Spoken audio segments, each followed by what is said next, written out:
আমদানির পরও লাগামহীন পেঁয়াজের বাজার। তদারকিতে বুধবার দুপুরে ভোগ্যপণ্যের সবচেয়ে বড় পাইকারি বাজার চট্টগ্রামের খাতুনগঞ্জে অভিযানে নামে ভোক্তা অধিকার সংরক্ষণ অধিদপ্তর। আমদানি মূল্য ৪২ টাকা হলেও ১১৭ থেকে ১১৮ টাকায় পেঁয়াজ বিক্রির সত্যতা পায় সংস্থাটি।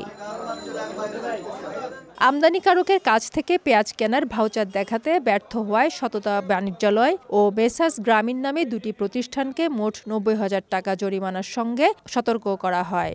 যারা এই পণ্যটা সাপ্লাই দিয়েছে সেখানে তাদেরও দায় আছে বলে মনে হচ্ছে। আর এরপরে ইম্পোর্টার কোনো যাদের কাছে পরবর্তীতে বিক্রি করেছে তারা কেন ডকুমেন্ট সরবরাহ করেনি বা যারা ইম্পোর্টার থেকে কিনেছে তারা কেন ডকুমেন্ট নেয়নি। তবে কারসাজির অভিযোগ অস্বীকার করে ব্যবসায়ীরা দাবি করেন তারা পেঁয়াজ বিক্রি করেন কমিশনে। দাম নির্ধারণ করে দেয় আমদানিকারকরা। সমিতির রেট আছে ৭০ পয়সা কমিশন, আমরা শুধু কমিশনের মালিক, আমাদের আর কোনো কিছু করার নেই।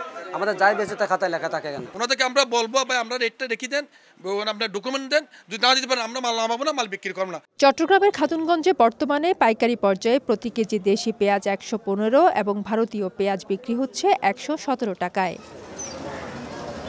ফেরদৌস লিপি, সময় সংবাদ, চট্টগ্রাম।